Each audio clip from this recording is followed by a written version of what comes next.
Good evening, everybody. Happy Thursday. Hope you've had a great day, great week so far. I got back from New York last night. For those that don't know, I spoke at the New York Times yesterday, and so I got back. I didn't get back late. I got back at 9 p.m., but I was so tired today. Like, I slept till almost 11 o'clock this morning. So that's why I try to tell people, like, you can take the time, you can work hard, definitely, but when you've had a couple of long trips or you had a couple of long days, it's okay to sleep. And I remember waking up, of course I woke up to get the kids to school, but after that I woke up maybe at 9 o'clock and I said, you know what, I'm gonna sleep till 11. Why not? I don't have anything really to do today that's pressing that I can't do in a couple of hours once I wake up. So that's what I did. I took a nap. So I wanted to do my Daily Money Live with Janae today, all around the story I've seen on USA Today a couple of days ago. If you have not heard, the U.S. has charged 4 Chinese military officials with hacking into Equifax, supposedly, and stealing the information of 10 million Americans. So they said 4 people from the Chinese military are the ones who hacked into Equifax to steal 10 million social security numbers, addresses, all that kind of stuff. Also, you're going to hear a lot of supposedlys in this live, and supposedly they were not able to use any of the information that they stole.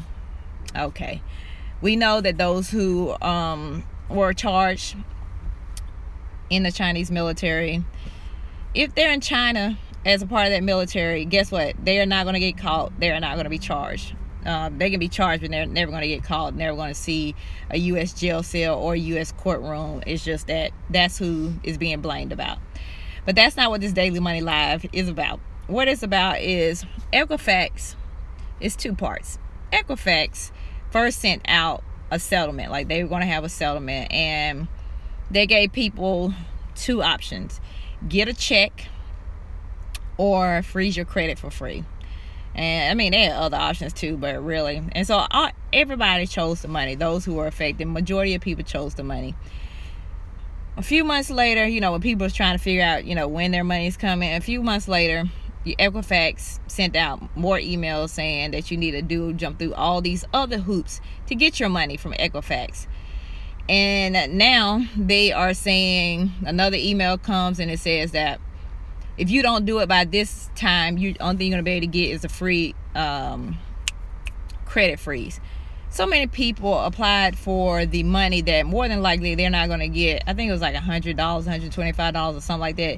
More than likely, many people are not going to get that because so many people applied for it.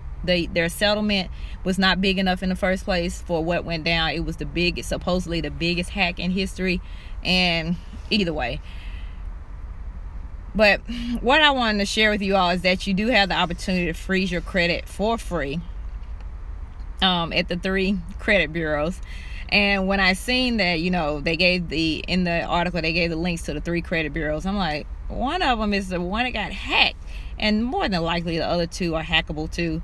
And we are supposed to freeze our credit by calling them or clicking this link and put our social security number in there again and all our information, and thinking they're going to keep it safe just for our credit to be frozen. So that is up to you if you want to do that. Understand that with a credit freeze, that is, what the best part of it is that people who try to take out things in your name, try to take out credit in your name, then it's going to be, obviously a red flag to the people who see that the credit is frozen and they're not going to be able to do it. The other thing, the problem is that if you like to borrow money, car loans, all that kind of stuff, credit cards and everything, it's going to be a problem for you. I don't borrow money at all, and since I don't borrow money, I don't care if my credit is frozen or not. In fact, I'm going to do it just to be doing it once I get the time to do it. And if my credit is frozen, it's fine because I don't borrow money. And so I don't care what my credit score is or none of that. And so if anybody tries to take out anything in my name or anything in my credit or whatever, it won't work because it's going to be frozen. Whenever this whole Equifax thing happened, they were like, check your credit report. So I went on and checked it. It was very easy for me to check because the last time I borrowed money was for my house in 2006. It's 2020.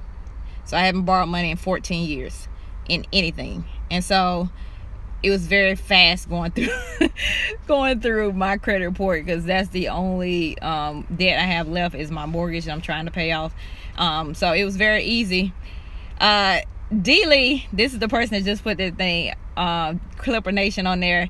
That is not talking about the Clippers that's in the NBA. It's talking about his league team at the CB3 that JR, my son, is going to annihilate this Sunday. And I'm at the gym. He's coming to the window. So, this is how crazy the basketball. My son is going to annihilate his team. Like, annihilate team. Let me show y'all. They are in the gym. I don't know if I can turn this around. So, breaking Daily Money Live with Janae. That is them. That's him. He's going to lose. He's the coach. And then my son is right there. He's going to annihilate them on this Sunday. And I'm going to be cheering like a crazy. So, back to regular schedule program with the Daily Money Live with Janae. And D-Lee better not come out here. But yeah, so it's up to you if you want to freeze your credit. If you're not going to be borrowing money, I suggest you go ahead and freeze your credit just in case anything can come and try to take like credit cards out on you, car loans, all that kind of stuff. If you freeze your credit, then you don't have to worry about that, because it's going to be a red flag to the people who are at that bank or who are trying to give the credit out. It's going to be a red flag, like flashing. And it's free for right now. So that's what all 3 credit bureaus is supposed to give you, that freeze your credit for free. So if you want to do it, definitely go ahead and do it. I'm probably going to do it. But like I said, I don't borrow money, so I'm really not worried about anything. But if you're somebody who borrows money, who has credit cards, car loan, all that kind of stuff, then these banks and these lenders are more than likely to believe that person borrowing money because you have that kind of history on your credit report. I do not. They're going to see that I have not borrowed money since 2006. So that's going to be an automatic red flag whether I freeze my credit or not. So this was your Daily Money Live with Janae. I will see you all again tomorrow. Feel free to shoot me a DM if it's anything that you want me to discuss around a financial tip, a financial strategy, or anything like that. And I will get it to you. For those of you who DM me about how I got to speak at the New York Times or how I'm getting these paid speaking engagements, I am going to share something with you probably in a couple of hours on my stories that may be able to help you if you're really trying to become a highly paid speaker, okay? All right, y'all have a good one. Bye-bye.